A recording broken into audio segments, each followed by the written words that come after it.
Doctor Babasaheb Ambedkar यांनी 14 October 1956ला नागपुरात लाखो बौद्ध बांधवांना दीक्षा दिली। त्या दीक्षेमुळे मोठी धम्मक्रांती घडली। त्या क्रांतीच्या पाठोपाठ सामाजिक क्रांती, शैक्षणिक क्रांती आणि आर्थिक क्रांतीसुद्धा घडली। त्या दिवसाचं महत्त्व म्हणून 14 ऑक्टोबरला धम्मचक्र प्रवर्तन दिन साजरा केला जातो। त्या पर्वावर लाल बुद्धा टीव्हीवर निमंत्रित आहेत महाराष्ट्र प्रदेश काँग्रेसचे अध्यक्ष नानाभाऊ पटोले। नानाभाऊ पटोले यांचा परिचय म्हणजे ते गावगाड्यातून राजकारणात आले, ग्रामपंचायतमधून ते जिल्हा बँकेत गेले, जिल्हा बँकेतून आमदार झाले, खासदार झाले, विधानसभा अध्यक्ष झाले आणि आता महाराष्ट्राची धुरा ते सांभाळत आहेत। त्यांच्या परिचय आता महाराष्ट्राला किंवा देशाला देण्यासारखं उरलेलं नाही, परंतु निमित्त म्हणून मी देता। जय भीम नानाभाऊ। जय भीम, जय भीम। महाराष्ट्रात सरकार सत्तारूढ झालं। फुले, शाहू, आंबेडकर आणि शिवाजी यांच्याशी बांधिलकी सांगणारं हे महाविकास आघाडीचं सरकार आहे। या सरकारात दलित, आदिवासी, ओबीसी, शेतकरी समाधानी आहे असं आपणास वाटते का? मी सर्वप्रथम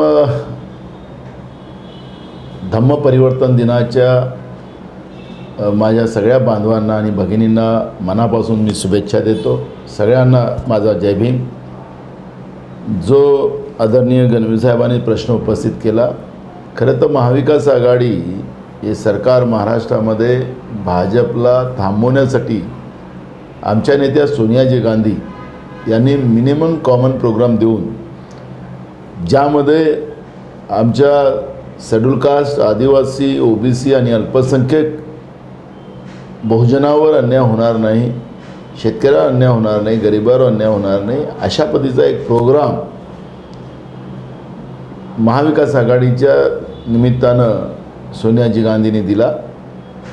आणि काँग्रेसची भूमिका एकदम स्पष्ट आहे की डॉक्टर बाबासाहेब आंबेडकरांचं जे संविधान आहे, या संविधानाचा जो मूळ ढाचा जो आहे, त्या मूळ ढाच्याला घेऊनच हा देश पुढं जाऊ शकतो, हे काँग्रेस मानणारं एकमेव पार्टी या देशामध्ये आहे। आणि त्या आधारावरच आमच्या नेत्या सोनियाजी गांधींनी ही जी बाकी लोकांना, काही लोकांना वाटलं की शिवसेना या एक पक्ष याच्यामध्ये जो समावेश झालेला आहे, आणि मी सुरुवातीला सांगितलं की भाजपला थांबवण्यासाठी, कारण की भाजप राज्यात असो त्यावेळेची फडणवीस सरकार आणि आता जो केंद्रातलं मोदीचं सरकार, या सरकारने संविधानिक व्यवस्थेला संपवण्याची जी व्यवस्था निर्माण केली आणि त्याची चिंता, त्याचं मर्म हे फक्त काँग्रेसला माहिती आहे। आणि म्हणून आमच्या नेत्यांनी हा अलायन्स केला। आपण पाहिलं असेल गणवीर साहेब की हे सरकार आल्यानंतर मी त्यावेळेस विधानसभेचा अध्यक्ष होतो, आणि त्यावेळेस मग विशेष करून शेतकऱ्यांसाठी, जसं धान उत्पादक शेतकरी असतील त्याला 700 रुपये बोनस देण्याचा एक निर्णय घेतला। सरसकट शेतकऱ्यांसाठी कर्जमाफीची एक व्यवस्था जाहीर केली, आणि या मार्चला त्यांनी ती घोषणा केली, 2 मार्चपर्यंत सगळ्या शेतकऱ्यांचं सरसकट कर्ज माफ केलं। फक्त त्याच्यात 50,000 रुपये जे प्रोत्साहनास्पद, जे काही शेतकरी रेग्युलर कर्ज भरतात त्याला द्यायचं, ही जे पैसे होते ते पैसे देऊ शकलो नाही, कारण की कोरोनाच्या याच्यामध्ये जी आर्थिक परिस्थिती, जी डबघाई, जे राज्याची तिजोरी आलेली आहे, हे सगळ्यांना माहिती आहे।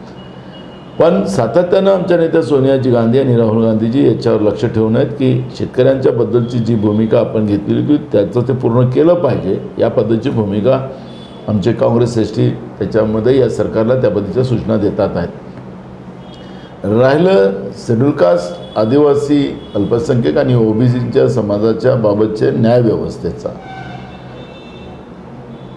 त्याला गांभीर्याने काँग्रेसने घेतलेला आहे। पण जी काही आर्थिक परिस्थिती आज राज्याची आहे, आपण पाहिलं की गेल्या 2 वर्षामध्ये शेतीमध्ये मोठ्या प्रमाणात नैसर्गिक आपत्तीचं नुकसान झालेलं आहे। केंद्र सरकार डिझास्टर मॅनेजमेंट कायद्याप्रमाणे केंद्राने मोठ्या प्रमाणात निधी, कारण की आपल्या राज्याच्या जनतेचा पैसा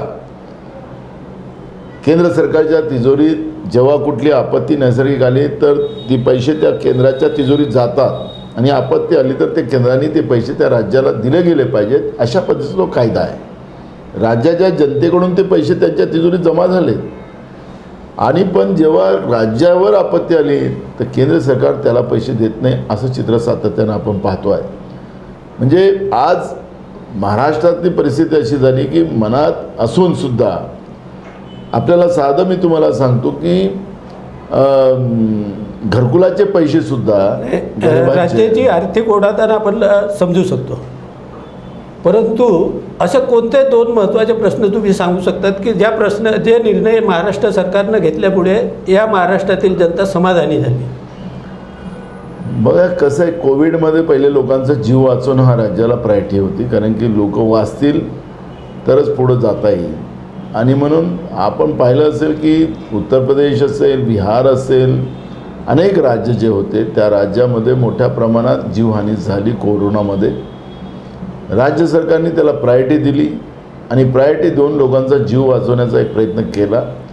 पण तुम्हाला लक्षात असेल त्या काळामध्ये की मग ऑक्सिजन असेल, रेमडेसिवीर इंजेक्शन असेल, या सगळ्याचा पुरवठा केंद्र सरकारने आपल्या ताब्यात केला, त्याचं कंट्रोल केलं आणि मग राज्याला कमी कोटा कसा देता येईल याच्यावरही त्यांनी प्रयत्न केला. आपण पाहिलं की महाराष्ट्राचे विरोधी पक्ष दोन्ही नेते, जो काळा बाजार करणारा गुजरातचा गुजराती व्यापारी, जे रेमडेसिवीर इंजेक्शन 700 रुपयाला मिळायचं तो 50,000 रुपयाला विकायचं, 1,00,000 रुपयाला विकायचं, लोकांच्या जीवाशी खेळायचे आणि त्याला मदत करायला महाराष्ट्राच्या इतिहासामध्ये पहिली ही घटना घडली की त्याला वाचवण्यासाठी राज्याचे दोन्ही विरोधी पक्ष नेते पोलीस स्टेशनमध्ये जाऊन पोलिसांना धमकवून त्याला सोडून घेऊन गेले. म्हणजे हे महाराष्ट्राच्या इतिहासामध्ये एक नाविन्य आणि त्या पद्धतीच्या घटना या काळामध्ये झाल्यात आणि कोरोनाच्या भरोशावर झाल्यात की आपण पाहिलं केंद्रामध्ये बसलेलं सरकार भाजपच्या विरोधात जो कोणी जाणार त्याच्यावर ईडी लावणार, त्याच्यावर CBI लावणार, त्याच्यावर चौकशा लावणार आणि जे काही मूळ मुद्दे जे जनतेचे आहेत, आज आपण पाहिलं की डिझेल, गॅस, पेट्रोल याची दरवाढ ती मोठ्या प्रमाणात झाली, जीवनावश्यक वस्तूच्या किमती वाढल्या, सर्वसामान्याचं जगणं मुश्किल त्याच्यामध्ये झालं, बेरोजगारांचे प्रश्न जेवढे काही आपले निमशासकीय ज्याला आपण पब्लिक सेक्टर म्हणतो ज्याला इंग्रजीमध्ये, हे सगळेच्या सगळे पब्लिक सेक्टर, मग रेल्वे असेल, पेट्रोलियम असेल, LIC असेल, बँका असतील, आमचा तो भेल असेल, आता काल परवा एअर इंडिया विकून टाकला त्यांनी, या सगळ्या गोष्टी आपण पाहिल्यात की या सगळ्या विकण्याच्या मागचा उद्देश काय. आज मी 2 दिवसाच्या पहिले जेव्हा प्रधानमंत्र्यांचं एक स्टेटमेंट पाहिलं की आम्ही जनतेला जे वचन दिलं होतं की आम्ही खाजगीकरण करू, आता तुम्हाला मला एक कळत नाही की तुम्ही देश विकून खाजगीकरण करायला निघाला असाल. जमीनदार लोक राहायचेत पहिलेच्या काळात आणि त्याचे मग जे नातवं एक प्रॉपर्टी विकून आपली जमीनदारी चालवायचे आणि मग काहीच राहिलं नाही तर घराच्या भिंती पण बांधू शकल्या. तशी या देशाची परिस्थिती निर्माण करायला BJP लागली असेल तर ही एक व्यवस्था आणि या सगळ्या व्यवस्थेमध्ये कोरोनाच्या काळामध्ये लोकांचा जीव वाचवणं आणि भाजपच्या या षडयंत्र आणि अत्याचारी व्यवस्थेला सामना करणं आणि महाराष्ट्राला सुरक्षित ठेवणं आणि महाराष्ट्राच्या जनतेला सुरक्षित ठेवणं हे प्राधान्यानं राज्य सरकारने काम केलं. शेतकरी गेल्या 2 वर्षात अडचणीत आलेत. मागच्या वर्षाला आपण पाहिलं की गेल्या वर्षी दुष्काळात आले तर 10,000 कोटी रुपयाचं पॅकेज जाहीर करून ते शेतकऱ्याला मदत केली गेली. आताही परवा त्याची कॅबिनेटमध्ये निर्णय झाला, वेळाला कर्ज घेऊ पण शेतकऱ्यांना अडचणीत येऊ देणार नाही, दिवाळीच्या आत आम्ही त्याला मदत करू, या पद्धतीची भूमिका घेतली. ज्या काही नोकऱ्यामधल्या जागा होत्या, MPSCच्या जागा गेल्या 5 वर्षात भरल्या गेलेल्या नव्हत्या, त्या जागा भरण्याचं काम महाराष्ट्रामध्ये सुरू झालं. ज्या काही जागा राज्य सरकारच्या रिक्त पडलेल्या होत्या विविध व्यवस्थेत, त्याच्यात एक टप्प्यानं त्या जागा भरण्याचं काम आता राज्य सरकारने सुरू केलेलं आहे. म्हणजे सांगायचं तात्पर्य एकीकडे आर्थिक अडचण असतानासुद्धा जे काही MPSCमध्ये बसलेली मुलं असतील, मुली असतील, त्यांनी कष्ट केले, मेहनत केली, आईवडिलांचा पैसा खर्च केला, ज्यांनी ग्रॅज्युएशन केलं, पोस्ट ग्रॅज्युएशन केलं, अशा मुलांनाही सुद्धा नोकऱ्यामध्ये प्राधान्य मिळावं.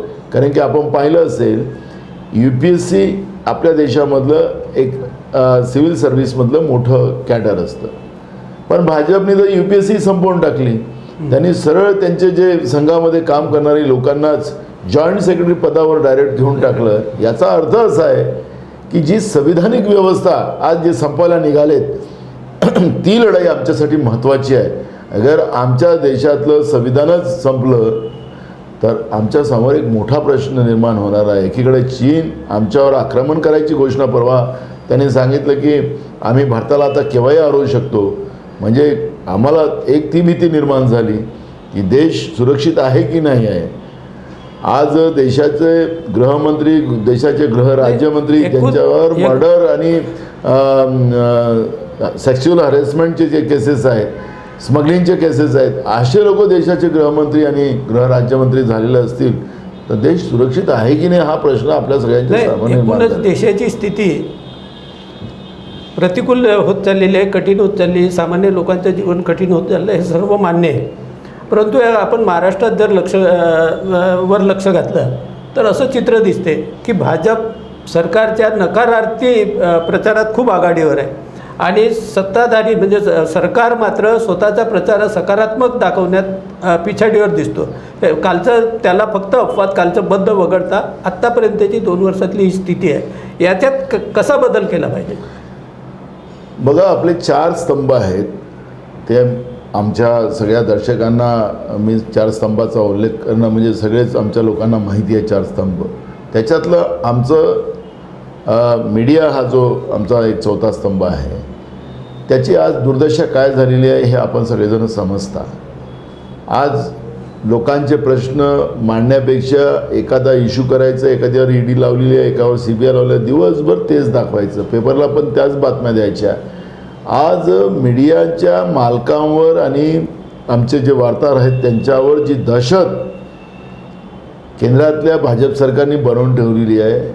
आमच्या 4था स्तंभातला हा महत्त्वाचा आरसा जो समाजाचं दुःख मांडण्याचं, ज्याचं बाबासाहेब आंबेडकर नेहमी या 4था स्तंभाचं हा 4था स्तंभच हा या देशाला तारू शकतो आणि त्याच्यामुळे सामाजिक न्याय मिळू शकतं, ही बाबासाहेब आंबेडकरांची भूमिका होती.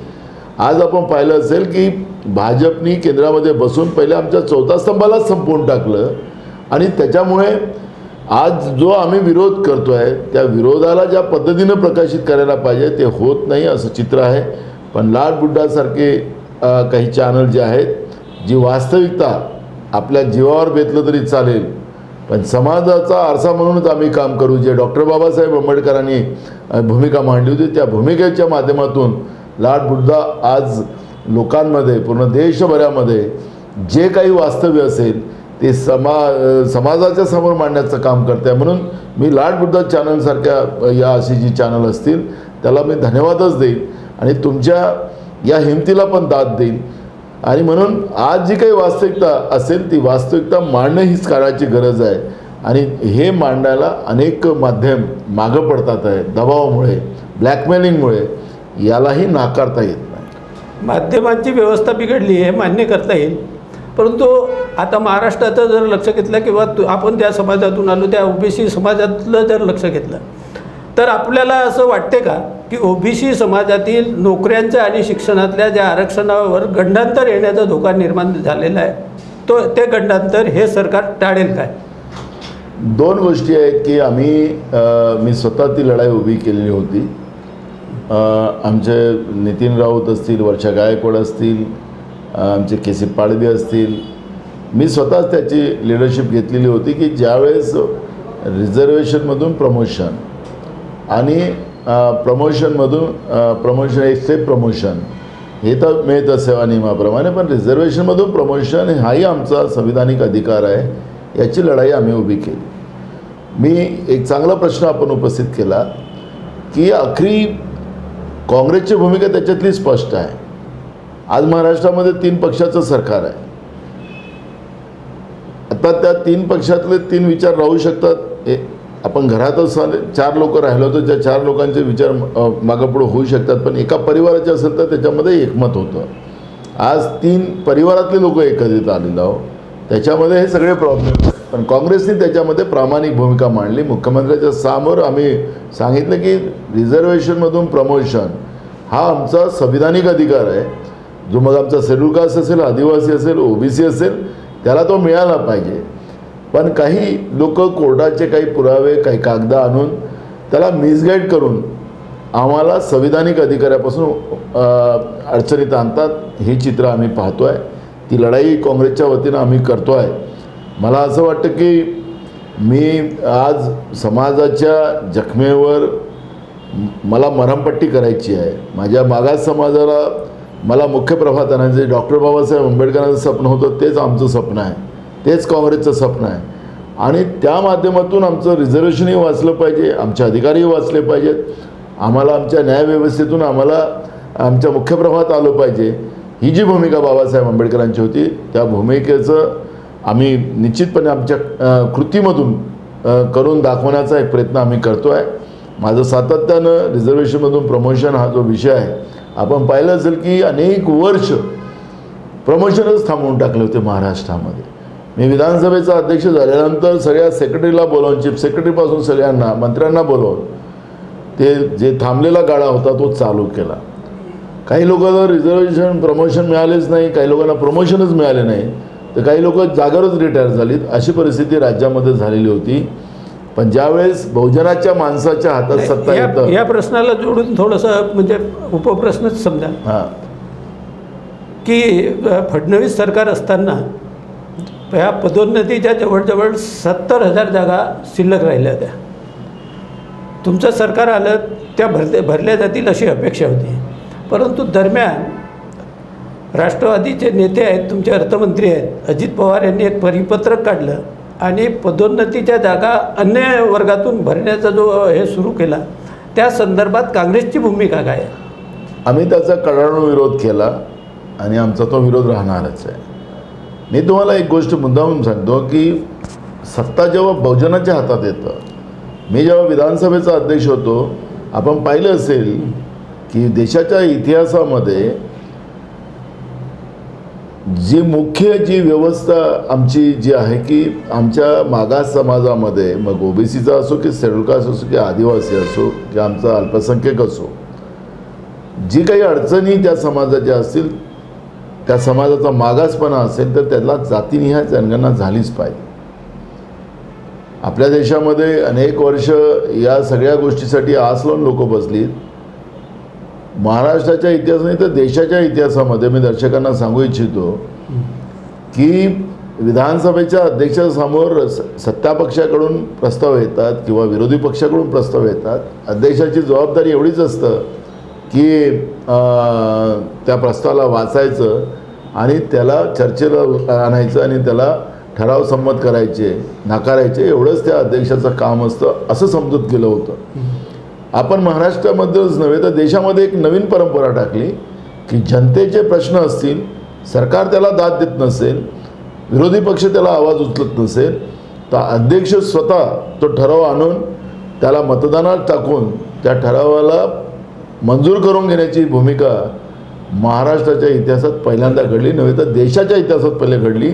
आणि ज्या दिवशी आम्ही तो प्रस्ताव मंजूर करून घेतला, देशामध्ये खळबळ माजली आणि अनेक विधानसभेनी त्याचं समर्थन केलं आणि मग अनेक विधानसभेने त्या पद्धतीचे जातीनिहाय जनगणनेचे प्रस्ताव मंजूर केले.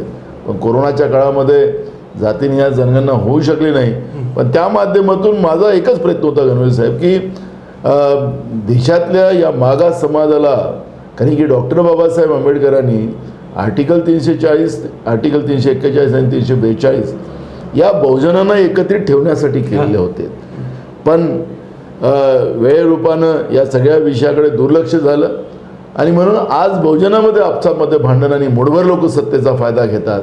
माझी भूमिका होती की माझ्या सगळे बहुजनांनी एकत्रित आलं पाहिजे, सत्तेच्या वाटेकरी आमचा बहुजन समाज झाला पाहिजे आणि त्यासाठी ही लढाई आम्ही उभी केली.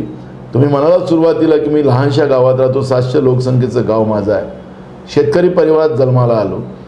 पण जी मनामध्ये तळमळ होती, त्या तळमळीला जेव्हा सत्तेचं त्याला म्हणजे बाबासाहेब म्हणायचे की वालभर सत्ता कामाची, त्या सत्तेनं आपण समाज घडू शकतो. त्याचा चमत्कार दाखवण्याचा एक प्रयत्न थोड्या काळात आपण केला. पण असो, आज देशाची व्यवस्था ज्या पद्धतीनं डबघाईत चालली, देशाची संविधानिक व्यवस्था आज बिघडत चालली, देश विकून देश चालवण्याची जी परंपरा आहे, आणि म्हणून मला आमच्या सोनियाजी गांधी आणि राहुल गांधींनी मला सांगितलं की तो राजीनामा देऊन देश वाचवण्यासाठी तुम्ही पक्ष संघटनेमध्ये या, आणि म्हणून मी पक्ष संघटनेमध्ये आलो. कारण की आज ही रस्त्यावरची लढाई, कारण ती संविधानिक पद होतं, त्या संविधानिक पदावर मला राहून ही रस्त्याची लढाई लढता येत नव्हती, त्याच्या बंधनात होतो. पण जेव्हा हायकमांडनी मला जे आदेश दिले त्याचं पालन करून आपण पाहिलं की गेल्या 5-6 महिन्यामध्ये महाराष्ट्राच्या कानाकोपऱ्यात जाऊन जनतेचे प्रश्न उपस्थित करून, वेळ आलं तर भाजपशी 2 हात करून, कारण की एवढ्या वर्षाच्या राजकारणामध्ये आम्ही काचाचं घर बनवलं नाही, जनतेची लढाई लढत राहिलो, आणि त्या लढाईमुळेच आज मी ही लढाई पुढं नेऊ शकतो आहे. आणि जे बाबासाहेब आंबेडकरांचं म्हणणं होतं की माझा रथ मी जोपर्यंत आणला तो तुम्हाला पुढं नेता आला नाही, त्याला तुम्ही मागं आणू नका, त्याला लगेच तो तिथंच थांबून ठेवा.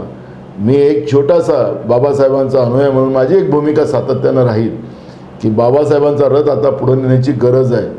आज देश धोक्यात आलेला, देशाची संविधानिक व्यवस्था धोक्यात आलेली आहे. आम्ही सगळ्या गोष्टीचं आपसातले मतभेद विसरून आम्ही सगळ्यांनी आता एकत्रित येऊन आज आमच्या देशाचं संविधान आणि आमचा देश वाचवण्यासाठी एकत्रित यावं. नाहीतर ही जी मनुवादी व्यवस्था जी आहे, धर्माच्या नावाने आमच्या बहुजनांना आपसामध्ये भांडून ज्या पद्धतीनं ज्याचा विरोध सातत्यानं त्या मनुवादी व्यवस्थेचा डॉक्टर बाबासाहेब आंबेडकर करत होते, या मनुवादी व्यवस्थेने धार्मिक व्यवस्थेला जागवून आपसात भांडून यांनी मनुवादाला आज जिवंत केलं, आणि हा मनुवादच आमच्या देशाला संपवेल ही गोष्ट प्रामुख्यानं मी आजच्या या कार्यक्रमाच्या निमित्तानं माझ्या सगळ्या दर्शकांना सांगितलीच पाहिजे. केंद्रातलं जे सरकार आहे ते सरकार नेहमी म्हणायचं की 70 वर्षात काँग्रेसनी काय केलं. आज अशी स्थिती चित्र दिसत आहे की काँग्रेसनं जे उभारलं, जे काही तयार केलं ते आज विकलं जात आहे. हा एक भाग झाला. परंतु दुसरा भाग जर आपण लक्षात घेतला, शेतकरी मोठ्या प्रमाणात शेतकरी असंतुष्ट आहे, तो त्या 3 कायद्यांच्या विरोधात प्रकर्षाने लढत आहे, आणि त्यांची कोणी दखल घेत नाही. एक चांगला प्रश्न उपस्थित केला या ठिकाणी. ज्या पद्धतीनं या 50-60 वर्षात काँग्रेसने काय केलं, अशा पद्धतीचे प्रश्न उपस्थित केले जात होते. ठीक आहे, या देशाला ज्यावेळेस स्वातंत्र्य मिळालं त्यावेळेस देशाची परिस्थिती काय, जुने जाणते लोक असतील त्यांना विचारलं पाहिजे, आमच्या नवीन पिढीला ते कळत नाही. पण 350 कोटीचा बजेट पूर्ण देशाचा होता. आज एखाद्या गावाला नळ योजना करायची तर 350 कोटीची होते छोट्या गावाची, मोठ्या शहरात तर हजारो कोटीच्या होतात. 350 कोटीचं बजेट असताना देशामध्ये ना पिण्याचं पाणी होतं, ना शेतीला जायला पाणी होतं, रस्ते होते, लाईट नव्हती, शाळा नव्हत्या, काहीच नव्हतं. माणूस माणसासारखा जगायची परिस्थिती नव्हती. पण काँग्रेसनी आपल्या विचारांनी, मेहनतीने देशाच्या शेतकऱ्यांना आणि देशाच्या कामगारांना सोबत घेऊन हा देश हळूवार उभा केला. आणि ते तर झालं, देश उभा झाला हे सगळ्यांनाच कळतं. मी एका लहानशा गावामध्ये शाळा नसती तर नाना पटोलेला गावात शाळा नसती तर तो शिकला नसता तर तो शेतामध्येच राहिला असता, आज जनतेची लढाई करायला उभा झाला नसता. पण काँग्रेसनी गावामध्ये शाळा उभा केली, छोट्या छोट्या गावात शाळा उभा केली. आणि म्हणून शिक्षण हे वाघणीचं दूध आहे, ही जी बाबासाहेबांचा जो मंत्र होता तो मी ते दूध पिलं, शिक्षणाचं दूध पिलं, म्हणून मी वाघासारखा गजरतो आहे. आणि म्हणून मी तुम्हाला सांगतो की हे जे काय आज भाजपवाले मनुवादीची व्यवस्था ज्या पद्धतीने बोलतात आहेत, डॉक्टर बाबासाहेब आंबेडकरांनी दिलेलं संविधान या 60 वर्षात काँग्रेसने सांभाळलं, आणि सांभाळलं म्हणून एक चहा विकणारा माणूस देशाचा प्रधानमंत्री झाला. नाहीतर भाजपवाले तुम्ही कधीच झाले नसते. तुमच्यासारखा मनुवाद काँग्रेसने केला असता. डॉक्टर बाबासाहेब आंबेडकरांचं संविधान शोषित पीडितांना न्याय देणारं आहे. या देशाची गरिमा जागतिक पातळीवर उभी करण्याची व्यवस्था त्या संविधानात आहे. ते संविधान गेल्या 60 वर्षात काँग्रेसने सांभाळलं म्हणून तुम्ही चहा विकण्याचा पोरगा देशाचा प्रधानमंत्री झाला. संविधानच नसतं तर तुम्हाला देश विकायची व्यवस्था पण तुमच्या हातात आली नसती. हे जाणीवपूर्वक मी आपल्या या कार्यक्रमाच्या निमित्तानं सांगतो आहे. आणि आज काँग्रेसने हळूवार आपल्याला लक्षात, मी दर्शकांना एक गोष्ट सांगतो की आपल्याला चीनचं आपल्यावर युद्ध आलं. चीनचं युद्ध आलं त्यावेळेस हे जेवढे पेट्रोलियम व्यवस्था ज्या होत्या या खाजगी व्यवस्थेकडे होत्या आणि या खाजगी व्यवस्थेने काय केलं, या खाजगी व्यवस्थेने आपल्या देशाच्या सैन्याला त्या काळात डिझेल पेट्रोल देण्याची मनाई केली आणि मग युद्ध तर आपण जिंकलो. हिमालयामुळे आपल्याला युद्ध जिंकता आलं, सैनिकांच्या विश्वास आणि दृढ निश्चयामुळे आपण युद्ध जिंकलं आणि भारतीयांच्या प्रेरणेमुळे ते युद्ध आपण जिंकलं आणि चायनाला वापस पाठवलं. त्यावेळेस काँग्रेसने निर्णय केला की आता ह्या प्रायव्हेट राहणार नाही आणि त्याच वेळेस काँग्रेसने त्याला पब्लिक सेक्टरमध्ये पेट्रोलियम व्यवस्था आणल्यात आणि त्याचा फायदा असा झाला की डिझेल पेट्रोल गॅसवर नियंत्रण ठेवता आलं. आज आपण पाहतोय की रोज डिझेल पेट्रोल आणि गॅसच्या दरवाढ वाढत आहे. हे आखरी त्याचं नियंत्रण संपलं कारण की हे सगळे विकायला या लोकांनी काढले. ज्या रेल्वेमध्ये माझा गरीब माणूस जात होता, ज्यांनी काँग्रेसनी या दळणवळणाच्या व्यवस्था पूर्ण देशभरामध्ये निर्माण केल्या होत्या आणि सामान्यातल्या सामान्य माणसाला त्या रेल्वेत बसता येत होतं. मी तुम्हाला या निमित्तानं सांगतो की ह्या रेल्वे आता हळूवार विकायला सुरुवात झालेली आहे. अनेक रूट विकले गेले, तिथं गरिबांना आता बसायला संधी राहणार नाही. आणि म्हणून तुम्हाला एक गोष्ट आठवणीनं सांगितली की एक काळ असा होता की महात्मा गांधींना ते काळे आहेत म्हणून त्यांना रेल्वेतून उतरवलं गेलं होतं. आता तुम्ही गरीब आहात, मागासवर्गीय आहात म्हणून तुम्हाला अदानी अंबानी गाडीत बसू देणार नाही, असाही काळ ते मनुवादी व्यवस्था आणणार आहे. आणि म्हणून आज आपल्याला या धर्म परिवर्तन दिनाच्या निमित्तानं त्यावेळेस डॉक्टर बाबासाहेब आंबेडकरांनी लाखो अनुयायांना धम्म दिला आणि त्याला माणूस म्हणून जगण्याचं एक मार्ग दिला. आज खऱ्या अर्थानं तुम्हाला या धर्म परिवर्तनाच्या दिनाच्या निमित्तानं एक मानस केला पाहिजे, दृढ संकल्प केला पाहिजे की बाबासाहेब आंबेडकरांनी दिलेलं संविधान हे धोक्यात आलेलं आहे. आपला देश, भारत देश धोक्यात आलेला आहे आणि म्हणून आम्ही सगळ्यांनी एक होऊन आमचा देश वाचवण्यासाठी, आणि मी काँग्रेसचा प्रचार करतो असं नाही, काँग्रेसचा इतिहास आपल्याला सगळ्यांना माहिती आहे, गांधी परिवाराच्या बद्दल आपल्याला सगळ्यांना माहिती आहे. आज देशाला फक्त काँग्रेसच वाचू शकते. ही जी काही छोटे मोठे पक्ष जे निर्माण करून ठेवले ज्याच्यात काँग्रेसच्या मताचं विभाजन, सेक्युलर मताचं विभाजन करून काँग्रेसला नव्हे तर देशाला बर्बाद करायची व्यवस्था जी निर्माण या मनुवादी व्यवस्थेने केलेली आहे त्याला चोख उत्तर देण्याचं संकल्प आपल्याला या धम्म परिवर्तन दिनाच्या निमित्तानं करावं लागणार आहे. मी काँग्रेसचा प्रदेशाध्यक्ष म्हणून तुम्हाला सांगत नाही, मी खासदारकी सोडली. डॉक्टर बाबासाहेब आंबेडकरांनी त्यावेळेस मंत्रिपद सोडलं होतं. बाबासाहेब आंबेडकरांच्या नंतर एखाद्या अत्याचारी व्यवस्थेच्या विरोधात अगर आपलं पद, सर्वोच्च पद सोडायची हिंमत अगर कोणी दाखवली असेल तर या नाना पटोलेंनी दाखवली. कारण की जी व्यवस्था देशामध्ये बसलेली होती, त्या देशात ज्या मनुवादी व्यवस्था बसली होती तो देश बर्बाद करायला निघाले होते. त्या व्यवस्थेच्या विरोधात बंड त्यावेळेस डॉक्टर बाबासाहेब आंबेडकरांनी जसं केला होता तसं या नाना पटोलेंनी केला. आणि मी तुम्हाला प्रामाणिकपणे सांगतो, नाना पटोले फसवणार नाही. नाना पटोले बाबासाहेब आंबेडकरांचा अनुयायी म्हणून संविधानाचे पूर्ण रक्षण करण्याचा संकल्प घेऊन आणि सर्वसामान्याला मुख्य प्रवाहात आणण्याचं काम आणि काँग्रेस करेल असा विश्वास तुम्हाला या निमित्तानं देतो आहे. कारण की धम्म परिवर्तन नुसतं आलो आम्ही आणि तिथं माथा टेकलो म्हणून नाही. मला आठवतं मी पण अनेकदा त्या ठिकाणी जातो. अनेक आमच्या भगिनी, आमचे युवक आणि आमचे सगळे सिनियर बुजुर्ग लोक येतात आणि जेव्हा त्या ठिकाणी माथा टेकतात तर त्या ठिकाणी एकच त्या ठिकाणी बोललं जातं की मला माझ्या मुलाबाळाला नोकरी लागू दे, मला थोडंसं पुढे येऊ दे, मलाही समाजात सन्मान देऊ शकते अशा पद्धतीचं. पण आज नुसतं माथा टेकून तर आपल्याला आशीर्वाद घेऊन ती ताकद घेऊन आपल्याला कामात येणारच आहे. पण संविधान वाचवण्यासाठी आपल्याला सगळ्यांना एकत्रित आल्याशिवाय दुसरा पर्यायच नाही, हे मी ठामपणे आपल्याला सांगतो. नानाभाऊ, आपण विधानसभा अध्यक्ष असताना जे निर्णय घेतले ते निर्णय देशाला मार्गदर्शक ठरले. धडाडीचे निर्णय होते, अतिशय हिमतीचे निर्णय होते. परंतु आज जी देशात स्थिती निर्माण होत आहे, जी एकूण परिस्थिती आहे, शिक्षण महागत आहे, महागलं आहे, आरोग्य महागलं आहे, सगळं महागत आहे. तर यावर देशाला दिशा देण्याच्या दृष्टीनं प्रदेश काँग्रेस काय भूमिका घेणार? ही मनुवादी व्यवस्थेचं सरकार आल्यानंतर 2017मध्ये जी आमची मुलं MBBSला जायची त्याला त्यांनी नीटची परीक्षा आली आपण पाहिलं असेल की मी मागच्या काळामध्ये त्या नीटचा कडाडून विरोध केला. का विरोध केला?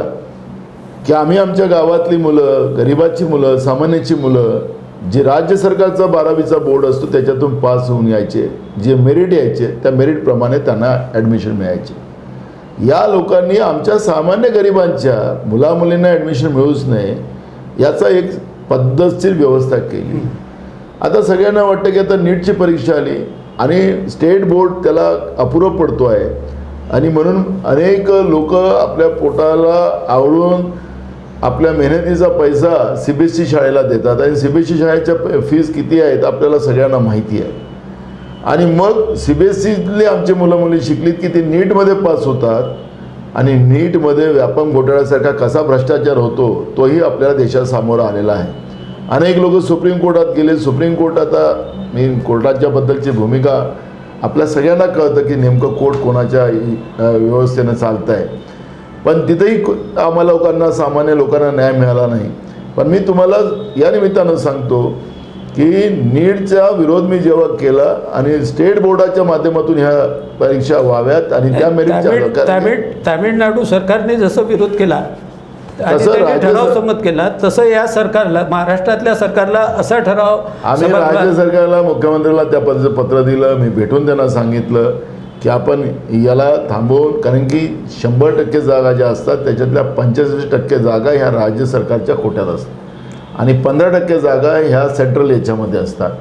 85% जागा ह्या स्टेट बोर्डाच्याच याच्यातून भरल्या गेल्या पाहिजेत. अशी व्यवस्था राज्यांनी करावी ही मागणी काँग्रेसच्या वतीनं आम्ही राज्य सरकारकडे केलेली आहे. आणि त्याच्यामुळे मी तुम्हाला सांगतो की शैक्षणिक व्यवस्थेत असो, आमची मुलं डॉक्टर हो की इंजिनियर हो, हे सगळ्या व्यवस्थेमध्ये आमची तळमळ आहे, आम्ही ते करणार. पण मी तुम्हाला सुरुवातीला सांगितलं की ज्या व्यवस्थेमध्ये हे सरकार झालेलं आहे आणि प्रामाणिकपणे काही लपवलं नाही. सोनियाजींनी देशाच्या जनतेला सांगितलं की आम्ही भाजपला थांबवण्यासाठी या सरकारमध्ये आलेलो आहोत. सत्तेसाठी आमचं काही त्याच्यामध्ये फार काही मोह आहे असं आमची काही भूमिका नाही. आणि म्हणून आमचा एक प्रयत्न राहणार आहे की या सगळ्या व्यवस्थेमध्ये जनतेचा आशीर्वाद, आणि मी तुम्हाला हे सगळं व्यवस्था बदलवून दाखवणार. मी विधानसभा अध्यक्ष म्हणून माझं कामकाज आपण सगळ्यांनी पाहिलं. आम्ही ही व्यवस्था बदलू. आमचे नेते सोनियाजी असतील, राहुलजी असतील, प्रियंकाजी असतील, या सगळ्यांची मानसिकता ती आहे. या परिवाराच्या सोबत मी जवळून पाहिलेलं आहे. ह्या परिवाराला या देशासाठी काम करायला, निस्वार्थ काम करायला अशी ही व्यवस्था आहे आणि ती मानसिकता असलेला हा गांधी परिवार आहे. आणि म्हणून मला सगळ्यांना विनंती आहे की आज ही वेळ आमच्या हातात आहे. उद्या ही वेळ राहील की नाही मला माहिती नाही, कारण की ज्या पद्धतीनं लोकशाहीलाच संपवायचं एक प्लॅन या मनोवादी व्यवस्थेने निर्माण केलेला आहे, त्या व्यवस्थेलाच आपण या 14 ऑक्टोंबरपासून, धम्मपरिवर्तन दिनापासून आम्ही संकल्पित व्हायला पाहिजे. आणि जे लोक आमच्या संविधानाच्या विरोधात आहेत, काही लोक आमच्यातले काही लोक आता केंद्रात मंत्री आहे, संविधानाला हात लावू देणार नाही असं म्हणतात. मी तुम्हाला सांगतो की संविधानाला हात लावायचं काय, कृतीमध्ये संपवलेलं संविधान आहे. त्याच्यामुळे ती जी काही मानसिकता आहे ती आपल्याला कळत आहे, मनोवादी व्यवस्था कळत आहे. त्याच्यामुळे या सगळ्या लोकांच्या भानगडीत पडू नका. जे काही परिणाम आम्ही गेल्या 8-9 वर्षापासून भोगतो आहे, या परिणामाला आता पुढं जाऊन या व्यवस्थेलाच आता जळासकट उपरून टाकू आणि आमचं संविधान, डॉक्टर बाबासाहेब आंबेडकरांचं संविधान, डॉक्टर बाबासाहेब आंबेडकरांचा विचार हाच आम्हाला आता पुढे नेऊ शकतो. त्याला वाचवण्यासाठी आपल्याला एकत्रित आलो पाहिजे. ही भूमिका या ठिकाणी नानाभाऊ, राज्याचे महाधिवक्ता जे आहेत आशुतोष कुंभकोणी यांच्या संदर्भात तुम्ही OBCच्या ज्या जिल्हा परिषद पंचायत समितीच्या आरक्षणाचा प्रश्न आला त्यावेळा तुम्ही त्या संदर्भात मत व्यक्त केलं होतं. त्यालाच एक जोडून मी एक प्रश्न सांगतो आहे की महाराष्ट्रात भीमा कोरेगाव हे प्रकरण घडलं. हे भीमा कोरेगाव प्रकरण घडलं तेव्हा फडणवीस सरकार होतं आणि त्या सरकारचे महाधिवक्ता कुंभकोणीच होते. आत्ता नवीन सरकार आलं तरी महाधिवक्ता तेच आहेत. म्हणजे तेव्हा त्या प्रकारचं ते प्रकरण करण्यात आलं, कारण ते प्रकरण साधं हिंसाचाराचं प्रकरण होतं. त्या प्रकरणाला देशद्रोहाचं प्रकरण दाखवून मोठा कट असा दाखवण्यात आला. मोठा कट दाखवला यालाही हे नाही, परंतु त्या ठिकाणी वेगवेगळ्या राज्यात वंचितांच्या बहुजनांच्या ज्या चळवळी चालत होत्या त्या चळवळीतील NGOचे मोठे लोक असतील किंवा साहित्यिक असतील, लेखक असतील, वकील असतील, अशा 17 लोकांना जवळपास त्यांनी देशद्रोहाच्या आरोपाखाली अटक केली. 2 वर्षापासून त्यांच्यावर साधी चर्चा नाही, त्यांच्यावर सुटका नाही. त्यातले एक दगावले पण. तर याला कुंभकोणी असताना ते कट रचून ते सगळं प्रकरण झालं आणि आता हे सरकार असताना सुद्धा तेच. तर यातून आंबेडकरवाद्यांना न्याय कसा मिळेल किंवा जे खोट्या आरोपाखाली, देशद्रोहाच्या आरोपाखाली अटक झाले त्यांना न्याय कसा मिळेल? फडणवीसचं सरकार आपण अजून महाराष्ट्राच्या इतिहासामध्ये सगळ्यात कमी काळातलं सरकार असेल तर ते 80 तासातलं फडणवीसाचं पहाटेला सरकार तयार झालं. तो एक नवीन चमत्कार महाराष्ट्राच्या या पुरोगामी विचारामध्ये आपल्या महाराष्ट्रात झालेला आहे. सत्तेसाठी कसे हपापलेले हे मनुवादी लोक आहेत त्याचंही दर्शन आपण महाराष्ट्राने केलेलं आहे. खरं तर कुंभकोणीच्या बद्दलचं मी मुख्यमंत्र्यांना भेटून सांगितलं, जाहीरपणे पण सांगितलं. यांनी ही परंपरा राहिलेली आहे की ॲडव्होकेट जनरल हे महाधिवक्ता ज्याला आपण मराठीमध्ये म्हणतो, हे पद जे असतं सरकार बदललं की ते आपोआप राजीनामा देऊन त्यांनी जायचं असते. पण सरकारमध्ये जे काही दुसरे घटक आहेत त्यांना त्यांच्यावर प्रेम आहे म्हणून त्याला कंटिन्यू केलं. पण आज 2 वर्षामध्ये एकही केस राज्य सरकारने जिंकलेली नाही हे महाधिवक्ता असताना. आणि मी म्हणून OBCच्या प्रकरणामध्ये आक्षेप घेतला की हे कुंभकोणी जिथपर्यंत असतील तिथपर्यंत बहुजनाला न्यायच मिळू शकत नाही, म्हणून याला पहिले काढा, अशा पद्धतीची भूमिका मांडली. राहिला भीमा कोरेगावचा प्रश्न जो आपण उपस्थित केला, ते पहाटेला सरकार पडल्याबरोबर तातडीनं भीमा कोरेगाव प्रकरण हे केंद्रीय तपास यंत्रणेकडे घेऊन टाकले आणि केंद्रीय तपास यंत्रणेकडे हे प्रकरण घेऊन, कारण की त्याच्यामध्ये BJPने त्यावेळेस हे साहित्यिक असतील, बाबासाहेब आंबेडकरांची चळवळ असेल, हे संपवण्याचं एक काटकारस्थान त्या काळामध्ये फडणवीस सरकारमध्ये झालेलं होतं. हे आता याच्यावरून सिद्ध होत आहे आणि म्हणून हे प्रकरण उघडकीस येऊ नये म्हणून हे केंद्रीय तपास यंत्रणेकडे घेऊन गेलेत आणि त्याच्यामुळे हे प्रकरण थांबलेलं आहे. तुम्ही हा चांगला प्रश्न उपस्थित केला. हे आता काळ जायला काही वेळ लागत नाही, पण मी एक गोष्ट सांगतो की ते माझ्या मनामध्ये ठाणलेलं आहे मी की 2024मध्ये जनतेच्या आशीर्वादाने, आणि मी जे एक वाक्य बोललेलं आहे की महाराष्ट्रात सगळ्यात मोठा पक्ष जनतेच्या आशीर्वादाने काँग्रेस येणार, आणि माझ्या डोक्यात ते आहेत की भीमा कोरेगावच्या प्रकरणामध्ये आमच्या आंबेडकरी चळवळीला बदनाम करण्याचं जे काटकारस्थान झालं, साहित्यिकांना त्याच्यामध्ये संपवण्याचं पाप केलं, जे कोणी असतील, कितीही मोठे लोक असतील, त्यांना कायदेशीर बेळा टाकून त्यांना जेलमध्ये टाकू आणि दुसऱ्यांदा आमच्या आंबेडकरी चळवळीच्या वाटा कोणी जाणार नाही याचं निश्चितपणे कारवाई करू. कारण की आज केंद्रीय तपास यंत्रणेकडे हे प्रकरण गेलेलं आहे. 2024मध्ये आपल्या सगळ्यांच्या समोर एक मोठा प्रश्न आहे आणि केंद्रामधलं जे सरकार काही अमरपट्टा घेऊन आलेला नाही, तो जनतेच्या आशीर्वादाने तो उद्या बदलणारच आहे. त्यामुळे राज्य आणि केंद्रातल्या या बदलामध्ये ह्या सगळ्या प्रकरणावर तुम्ही जो प्रश्न उपस्थित केला त्याच्यामध्ये मी तुम्हाला हमी देतो. तुमच्या माध्यमातून आमच्या सगळ्या जे श्रोते या ठिकाणी ऐकतात आहेत मला, मी सगळ्यांना त्यांना देतो की या झालेल्या बदनामीचं आणि जे काटकारस्थान आमच्या आंबेडकरी चळवळीच्या विरोधात केलेलं आहे त्यांना विमोड करू, त्यांना संपवू, ही भूमिका काँग्रेस. शेवटचा एक प्रश्न. तुम्ही म्हणाले की काँग्रेसला बळकट करू, नंबर 1 करू, हे सगळं ठीक आहे, परंतु त्याच्या काही संघटना आहेत तुमच्यात, सेवादल, विशेषतः सेवादल, ज्या सेवादलाच्या भरोश्यावर काँग्रेस पुढे जात होती, जे येण्याशिवाय त्या सेवादलात संजीवनी देऊन महाराष्ट्रातून असा सेवादल उभा केला असं तुम्ही देशाला दाखवून देणार का? बिलकुल. त्याच्याबद्दलच्या माझ्या मिटिंगाही झाल्या. संघटनातले सगळे घटक, कारण की आमच्या नेत्या इंदिराजी ह्या सगळ्यात अगर संघटनेमध्ये कोणाला महत्त्व देत होते ते सेवादलाला देत होते. आणि म्हणून महाराष्ट्रामधून सेवादल हे सगळ्यात आगळंवेगळं सेवादल, ते फक्त शालूट मारायला नेत्यांना नाही. सेवादल हा एक विचार आहे आणि या विचाराला काँग्रेस पक्षाचा विचार गावापर्यंत सर्वसामान्यापर्यंत पोहोचवण्याचं काम त्यांच्यामधून आम्ही करणार आहोत आणि त्या पद्धतीचं व्यूहरचना मी सुरू केलेली आहे थोड्या, कारण की मला आता 4-5 महिनेच झाले आणि हे सगळं जे पक्ष 4थ्या नंबरवर गेला होता तो आता परवाच्या बाय इलेक्शनमध्ये आज आमच्या महाविकास आघाडीमध्ये 1 नंबरला आला. जनतेचा आशीर्वाद आणि विश्वास जो काँग्रेस पक्षाबद्दलचा आपण पाहिला परवा, तर निश्चितपणे मी तुम्हाला सांगतो की या सगळ्या व्यवस्थेमध्ये एक मोठा बदल आणू आणि सेवादल हे जे काँग्रेसचं महत्त्वाचं संघटन आहे त्या संघटनेला एक आगळीवेगळी ओळख या महाराष्ट्रातून देशात मिळेल. धन्यवाद नानाभाऊ. आज आपण लाड बुद्धा टी व्हीवर आलेत.